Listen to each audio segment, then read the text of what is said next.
All right. Okay.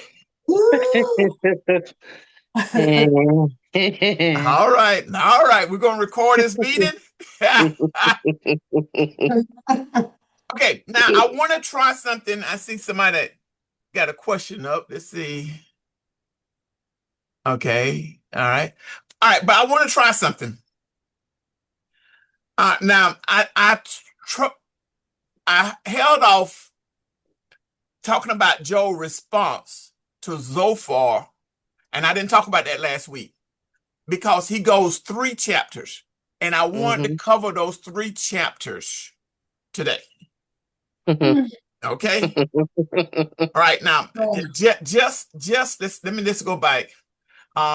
Remember Zophar? We end it with this slide here.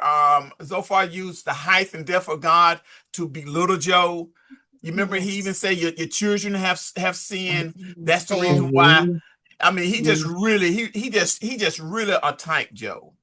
Um, um, um, Even from a standpoint that an empty-headed man would be wise. When a donkey is born from a man. I mean, when a man is born from a donkey. Oh boy. I mean, he just really, I mean, and it really makes sense. And the word I want you to think about is is um is the theology of, what was it that I used? The theology, if you do this right, then you're gonna get blessed. Reparation, not reparation. It'll come to me. Not reparation, but nobody that popped in my head. He was just dogmatic. Remember we talked about dogmatic from a standpoint that as arrogant, he was opinion, was fakes. And I'm trying to get to it. Oh yeah, this one right here. Job, you deserve more than what you're getting. God is lenient on what sin you have committed. Okay. All right. I think I beat that enough. Now here we are. Job is getting ready to respond. Now, I use this right here to get a discussion going. I want you to listen to this podcast, and it's not long, between 2 individuals discussing chapters 12 through 14. I'm going to stop it and show you the verses. I think I can do that. Okay.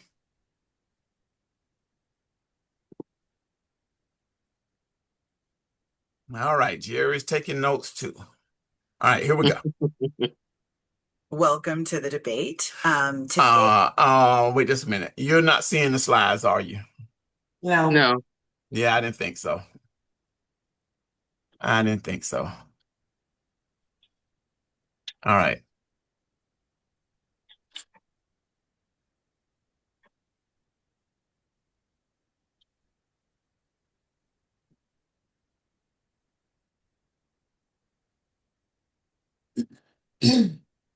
Okay. All right. Here goes. Welcome to the debate. Today we are dissecting the rather explosive response delivered to Zophar in chapters 12 through 14. Right. And the central... All right. You can't hear it that good? Yes. No, I hear it real good. It's coming so good. I hear it Okay. good. All right, good. Okay. question here is whether Job's, systematic deconstruction of his friend's wisdom represents a breakthrough into a higher truth. Oh, I didn't mean to do that. I was trying to get my slides right. Or just a dangerous descent into total nihilism. Exactly. And my position is that Job is essentially performing iconography. He is shattering a rigid, comfortable theology to expose the terrifying reality of God's absolute sovereignty. Well, and I take the opposing view. Job isn't just breaking icons, he is breaking the foundations of civilization. The friends actually represent orthodox piety, which was the necessary structure for moral order at the time. Job's counterarguments, especially regarding mortality, border on an incoherent hopelessness that threatens to leave us in, total darkness. Okay.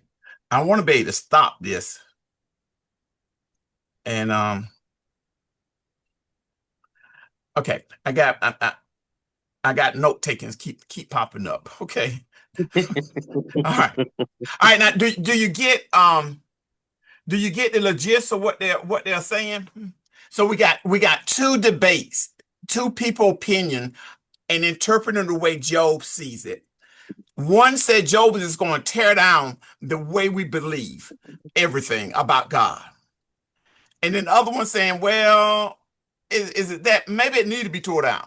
You know, maybe these individuals is holding up something about God that's really not true. All right, so they argue this based on the scriptures that you're going to see coming up. All right, so let me go. Welcome to the debate. All right, here we go. Today we are dissecting the rather explosive response Job delivers to Zophar in chapters 12 through 14. Right. And the central question here is whether Job's, systematic deconstruction of his friend's wisdom represents a breakthrough into a higher truth or just a dangerous descent into total nihilism. Exactly. And my position is that Job is essentially performing iconography.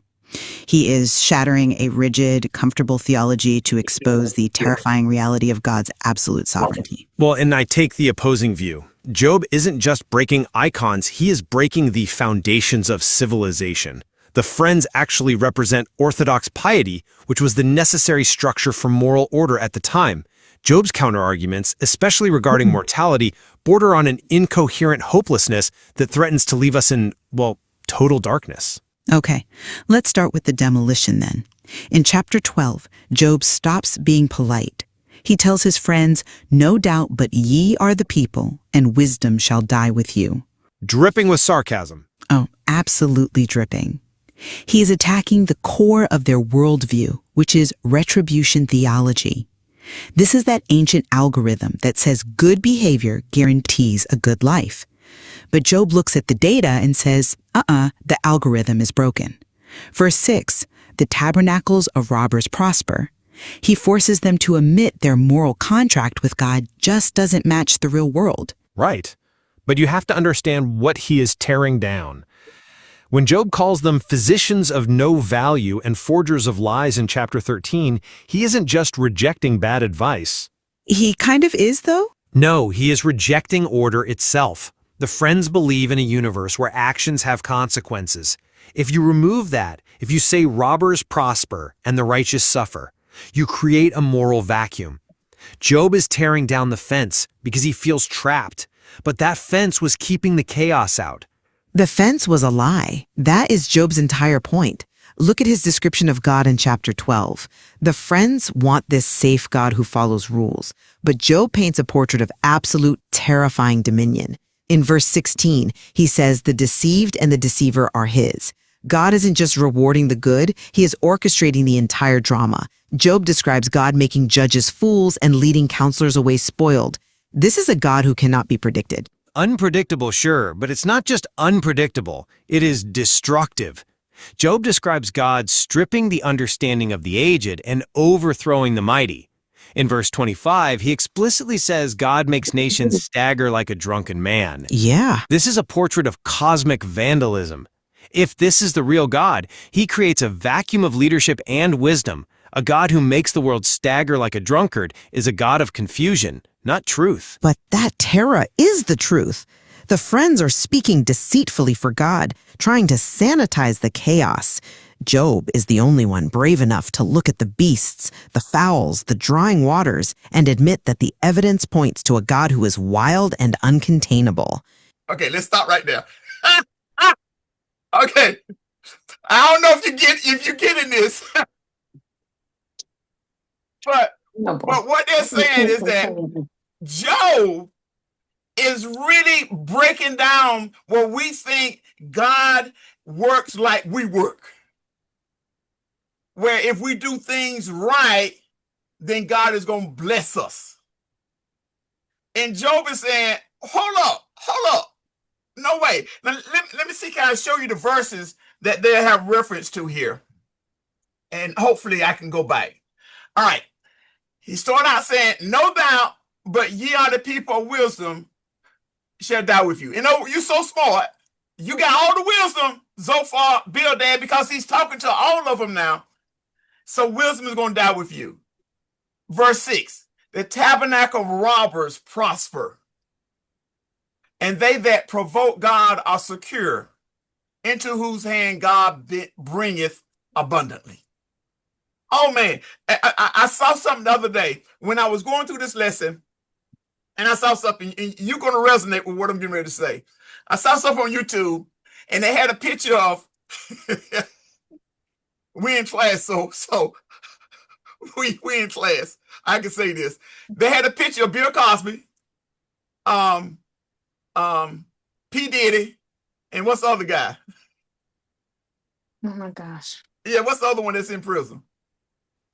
R&B R. Kelly. Yeah, R. Kelly. They said it's amazing how they're being punished, but then we have no punishment for what's the foul that's the effing fouls. No one be convicted of the effing foul. But yet they're still in leadership. They still make all the money. They still and Joe is tearing that wall down, saying, wait a minute now. I thought if you and that's what he's saying here. The tabernacle robbers prosper. That's what Job is saying. And then he come here. With him is strength and wisdom. The deceived and the deceivers are his. All of them are his. Even the ones that do wrong are his. And in verse 17, he leadeth counselors away spoil and maketh the judges fools. And then he comes here and says, he maketh them stagger like drunken men. And they paint the picture and say, wait a minute now, this is chaos then. There's no consequences on earth for what you're doing. And this is what Job is saying. All right, hang with me now. Let me see, can I go back? Let me see, can I go back to that? I should have practiced this. Okay, here we go. Here we go. All right. I think I'm at He demands to reason with God in chapter 13 because he wants the raw source, not the sanitized version. Okay, but where does this raw source actually lead him? It leads him directly to the bitterness of chapter 14. This is where his argument collapses into despair. He compares a human being to a tree. He notes that if a tree is cut down, it will sprout again through the scent of water. But man giveth up the ghost, and where is he? It is a deeply flawed, unfair comparison. Why is it unfair? It's an empirical observation of tragedy. Biology just seems more resilient than the soul. Because he elevates vegetable life above the rational soul. He suggests a literal stump has more future than a human being created in God's image. He says, man lieth down and riseth not. That isn't just tragedy. That is the destruction of hope. If you follow Job's logic, human life is less significant than firewood. I completely disagree. That unfairness is the pressure cooker that forces the breakthrough. Because the tree has hope and man doesn't, Job is forced to ask the ultimate question in verse 14. If a man die, shall he live again? He isn't looking for natural hope anymore. He admits in verse 19 that the hope of man is destroyed like falling mountains. He is looking for supernatural intervention. And does he find it? He describes God prevailing against man forever, changing his countenance and sending him away. It is a bleak, final separation. He imagines a man dying, his sons getting honor, and the man knowing nothing of it. That is a cold, dark universe. It is dark, yes, but it clears the ground for a radical request. In verse 13, Job prays, "Oh, that thou wouldest hide me in the grave, that thou wouldest appoint me a set time and remember me." He wants to hide within God's wrath until the wrath passes. He is waiting for his change to come. He had to dismantle the friend's safe theology to make room for this desperate, direct hope. It is a powerful image, I admit that. But we cannot ignore that he ends this section with the waters wearing away the stones and hope being destroyed. He has overturned the established order, but he hasn't built a shelter to replace it. Perhaps we cannot live in a shelter built on lies, no matter how comfortable the friends find it. And perhaps raw reality is too cold to survive in without the warmth of tradition. There's a reason those orthodox structures existed. That is the tension of the text right there, the safety of the system versus the dangerous reality of the divine. There is certainly a lot more to explore in Job's speeches. Definitely. It leaves you questioning everything you thought was settled. Well, we will leave it there for today. Hey, all right. I listened to it more than once, okay? That's the reason why I'm excited. Because it really paints a picture when we see it. Let me go back. I want to hit a couple more verses. So when I go to chapter 13, they hit this verse here. But ye are forgers of lies. Ye are all physicians of no value. And he's talking to those three individuals. But then he turns and he starts talking to God, especially in chapter 4. And let me hit. They hit several verses here. Verse 7 says, for there is hope of a tree. It is cut down, that it will sprout again, and the tender branches thereof will not cease. We cut down a tree that we had planted for Mother McLeod because the roots were going into the church. And I go out there and look at it. Even though the tree to cut down, it's still growing leaves. Because we didn't cut it from the root. And that's what Job is saying. And she's saying, wait a minute now, he's comparing a soul to a tree. But the 10th verse says, but man dieth and wasteth away, yea, man giveth up the ghost, and where is he? In other words, and I know, think about it now, Christ have not come on scene when this is written. But there's a resurrection. But it's not taught at this point in time, he's not on scene. Verse 12 says, so man lieth down and rises not. But when you get to verse 14, if a man die, shall he live again? All the days of my appointed time will I wait till my change come. And my change come, that's the resurrection. What he's saying here, and we quote this verse a whole lot. Yes. If a man die, shall he live again? He's questioning. Yes, I'm going to wait. Job said, I'm going to wait. I'm going to hold to what I believe because resurrection is going to come. Then shall I call, and I will answer thee, and thou will have a desire to work of thine hand. When I see him face to face, then I'm going to inquire, why me? Why me? Why all of this? And that's another verse. Verse 19, the waters wear the stones. Thou washest away the things which grow out of the dust of the earth, and thou destroyest the hope of a man. And that's what he's saying. Even though now water can wear on a stone, and it can cut through the stone, but I don't have any hope. As a man, I don't have any hope. And then verse 21, thy sons come to honor, he knoweth not, and they are brought low, but he perceiveth them not. And that's showing, here I am. And you think about that. How many times you have accomplished something, and if your parents or your grandmother is deceased, you say to yourself, oh, I wish they was here to rejoice with me. And see this right here. See this has happened. And that's what Job is saying. Wait. Retribution is, wait a minute. I'm doing everything right. But yet, isn't that bad? You know, he really tears those walls down. And this is what we are facing sometimes when hard times happen to people. And we got to be able to come with an answer to help them understand this. And this is what Job is saying. We cannot be like Zophar, Bildad, and Eliphaz. We cannot be like them. Okay, all right. So let me slip to my slides. All right, here's my first slide. Okay. All right, man. Now I've been using AI, you all. Okay, so you see my pictures? All right, so I give credit now.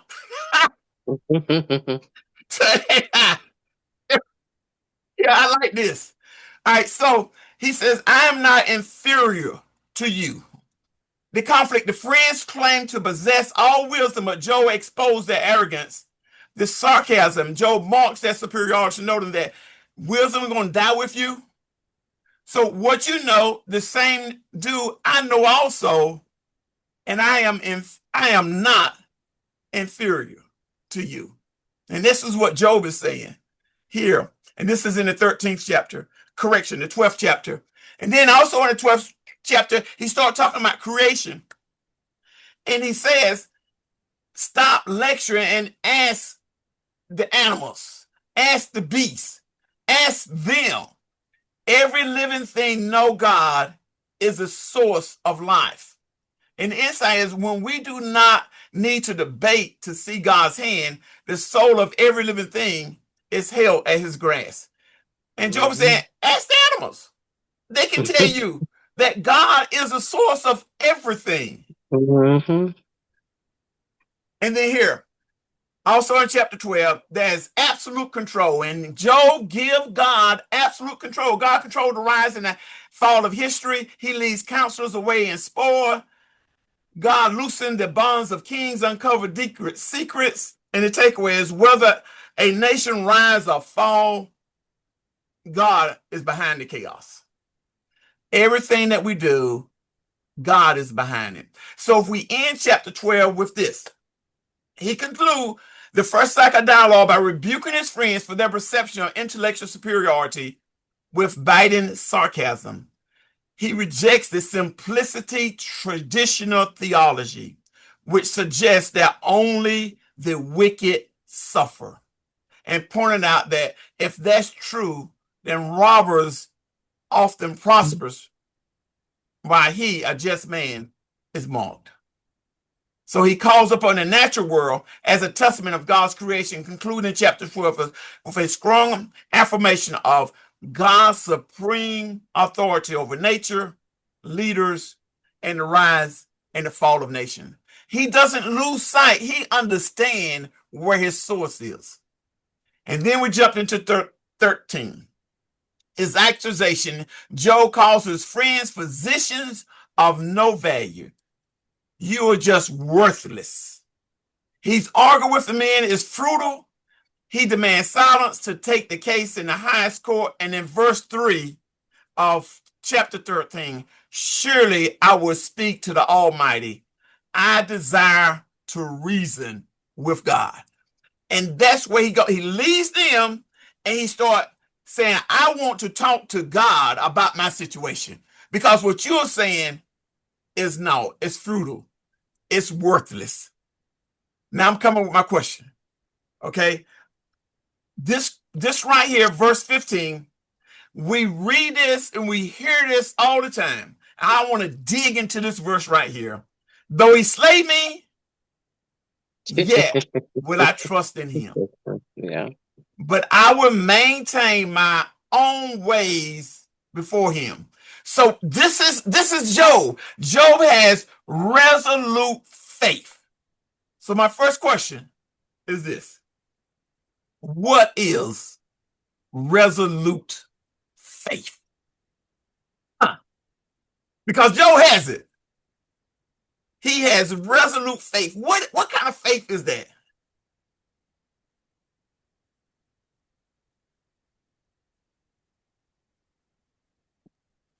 All right, come on now.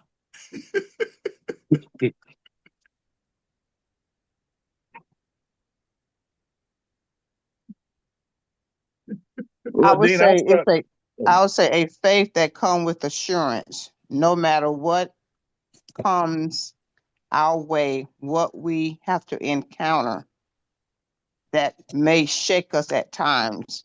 I have the full assurance that God is in control. Wow.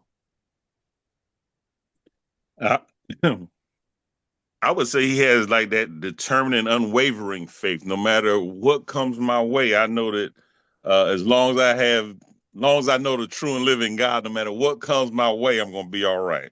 Wow. Anybody else want to add to it? But those two are good. But it's like steadfast faith. I mean, despite what happens and the trials and tribulation that you go through, you just hang in there. It's steadfast faith. Steadfast faith. Okay. Okay, I like that. I like that. Unmovable. Unmovable. Always abounding. Always abounding. That's right.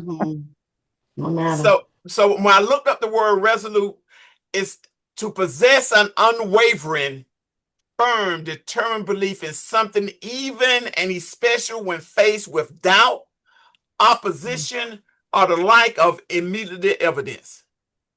While faith is the belief itself, the resolute, that's why we want to throw that word in there, is a qualifier as a structure still implying a conviction that is not easily broken.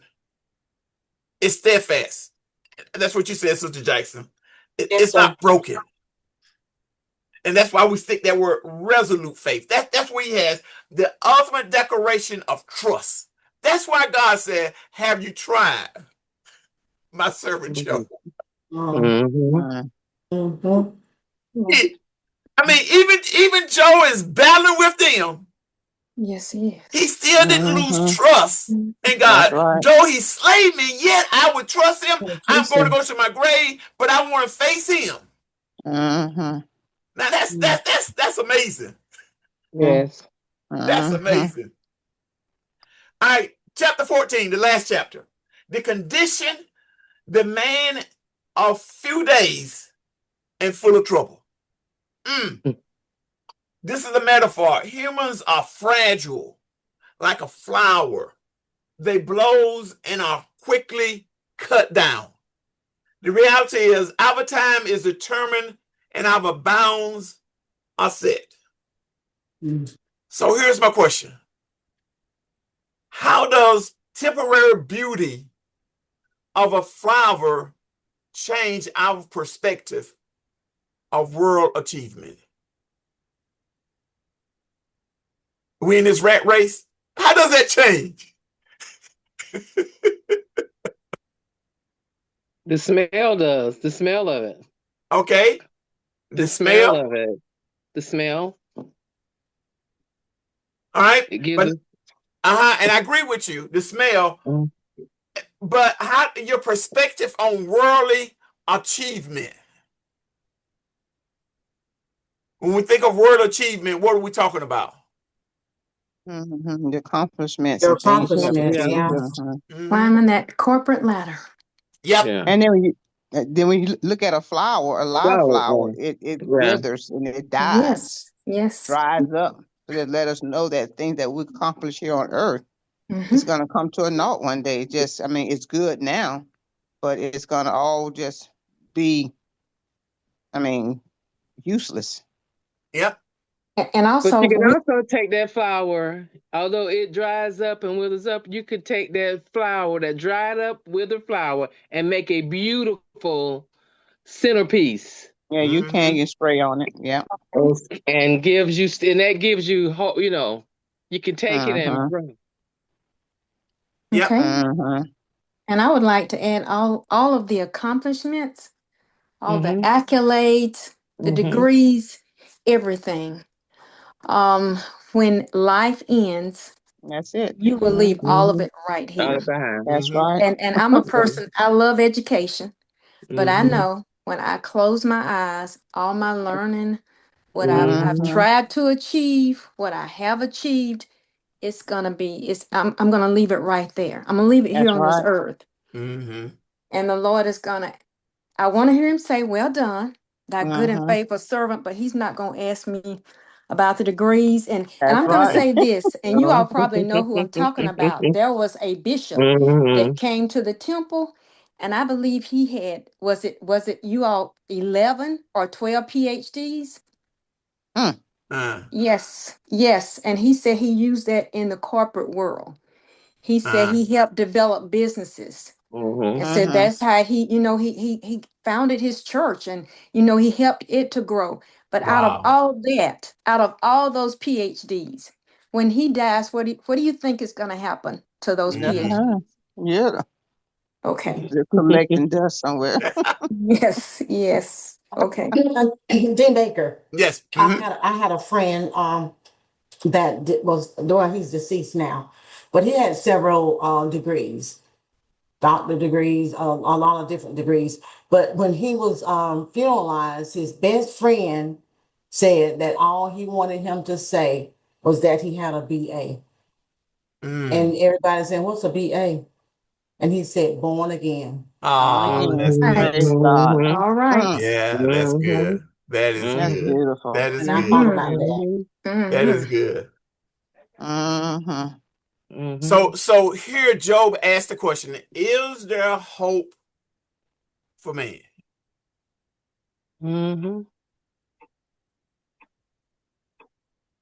A tree has hope.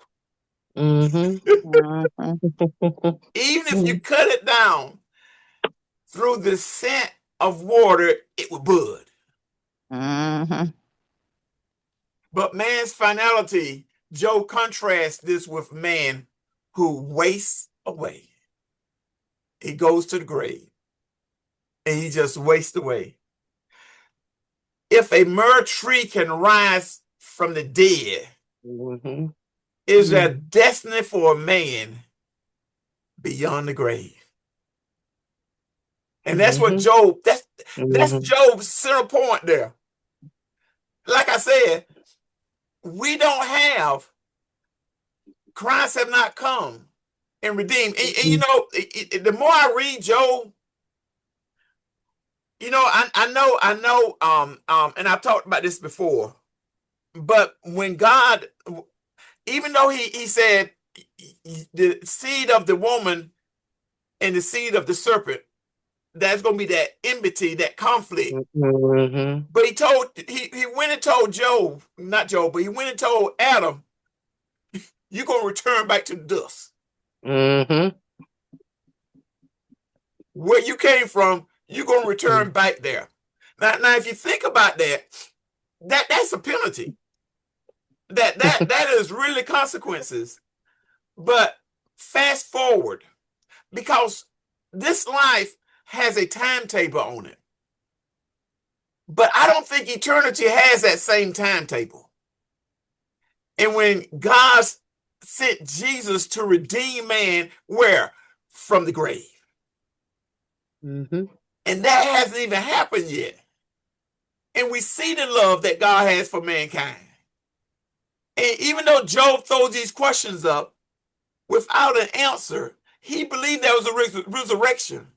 But we see that resurrection. We are living that resurrection because Christ rose from the grave. Now that is awesome when you think of it that way. So all the days will I wait is what Job is saying. Job defies death finality. If a man die, shall he live again? He believes God will have a desire to work to the work of thine hands, and will give, and we will call him from the grave. And that's why I was saying the resurrection there. So Job will wait through the darkness until that change comes. And that's that resurrection. He was so determined that even though I'm in this state, I've lost everything. When I die, I'm not going to take my life. But I believe my change is going to come even in the resurrection. That's awesome when you think of it. So what we learned, when we look at these 3 chapters here, we see first a rejection of the false narrative. Job refused to let others define his standing with God. He knew where he stood. Despite what has happened, I know where I stand. But yet he sees God's sovereignty. God is the architect of history, controlling the rise and fall of nations. And then the pivot of faith, we can trust God, though he slay me, while still being honest about pain. Though he slay me, I'm still going to trust in him. And then there's that resurrection hope. If a tree can come back to life with water, I'm going to wait for my change to come. he still have faith in God. All right, before I put up my last slide, what do y'all think about that? What do you think about those 3 chapters? Did he really destroy that theology of retribution? Did he really destroy the rich keep getting, how did it say, the rich get richer and the poor get poorer? Did he destroy all of that? What y'all think?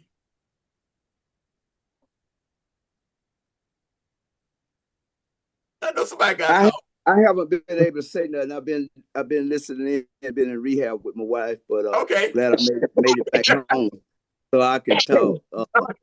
Yeah, he destroyed. You know, the scripture, though you slay me, you know, that going to show you how accurate the Bible is in recording. Everything is truthfully recorded. Not necessarily everything that is said by people is true. When Job said, though you slay me, it was not God slaying him. But they wrote it like that because that's what Job said. But in him saying because think about it, it wasn't God that was slaying Job, but Job made that statement, and so it was accurately recorded. And in saying that, though, Job said, I have enough confidence in God that he knows exactly what he allowing. I don't understand why God is allowing this to happen to me, but I got enough faith in God that God knows exactly why he's doing it. He says, so since God knows exactly what he's doing, I'm going to wait. Yeah. I'm going to trust in God, and I'm going to wait on God.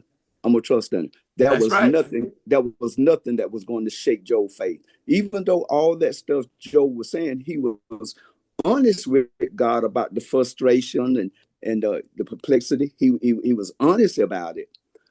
But for his faith would never cracked. It would never damage. He was unwavering in his faith. And so he shattered with these chapters that we just read. He shattered all of that theology that a doctrine. Let me say it that way. That doctrine that they came with. Yeah. Yeah. He shattered all that. And that's the thing. We try to put God in a box, and we can't. We can't. And you want to know sometimes, why is this happening? Why is that? You can't. You know, it's okay. It's okay to question that. And Job did it. He comes at God, you know, but I'm still going to have faith in you, Lord. Despite what's happening, I still got faith. And then I like that verse. Let me see, can I find that verse? Let me see, can I go before? Let's see, let me go back. Oh yeah, here it is. I had to highlight it. Verse 13 in the 4th chapter. I like this verse here. It says, oh, that thou wouldest hide me in the grave. All this is happening to me, Lord. I'm just asking you to hide me in the grave, that thou wouldest keep me secret until thy wrath be past, that thou wouldest appoint me a set time and remember me. Right there, the few. Job believed that, how we say the dead knows nothing. You know, and I know that's in the scripture. Proverbs is the Proverbs of Ecclesiastes. But here Job is saying, hide me in the grave. It's okay until your wrath pass. And then, if you don't mind, thou wouldest appoint me a set time. Just give me a time to come before you. Remember me, Lord. That's powerful. That is powerful right there. All right, I got you thinking. Hopefully, I got you thinking. Anybody else? Because I got a little assignment I want you to do. Okay? For next week. No. I got a little assignment. Okay, all right. All right. And now I will put if you want to listen to that podcast again, I'll put it in the notes, okay? That you can go back and listen to it. It's not that long. The shadow, okay?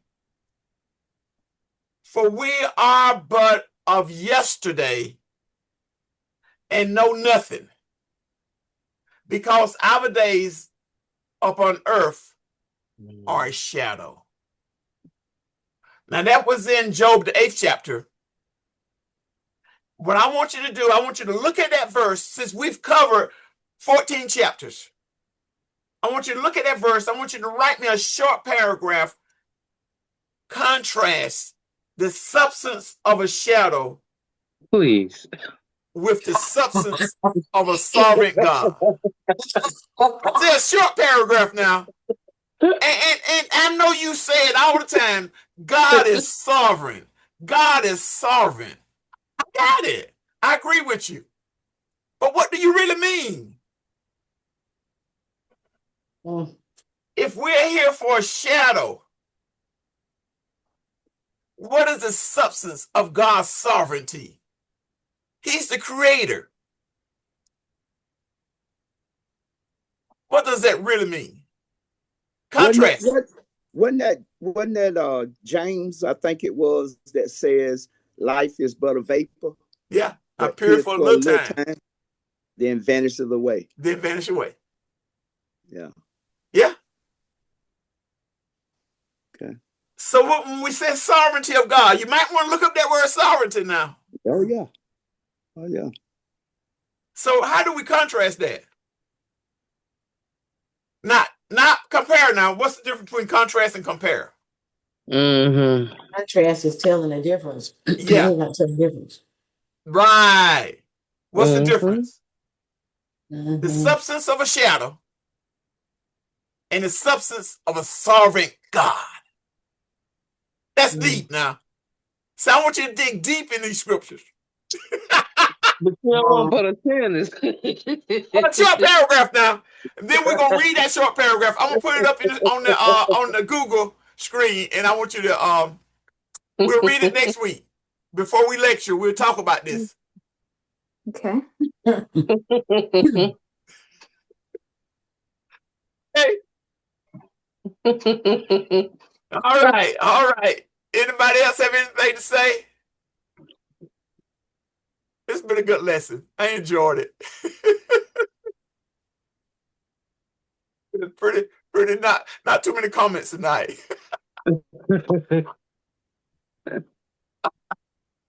All right, so next week now it's your time to talk.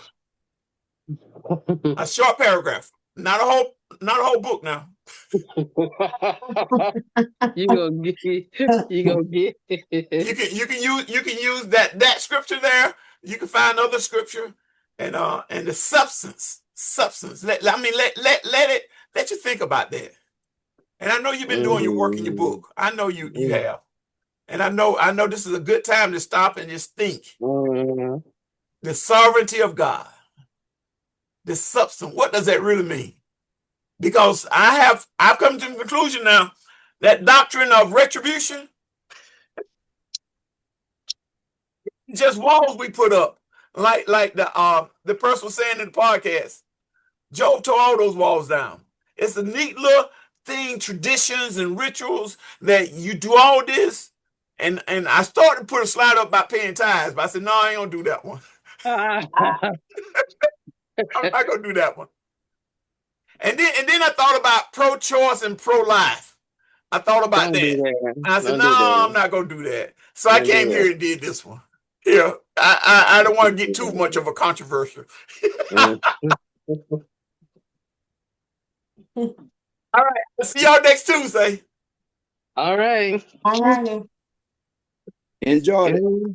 All right, enjoy it. Good night, everybody. Yes, Good night. Good night. Good night. Good.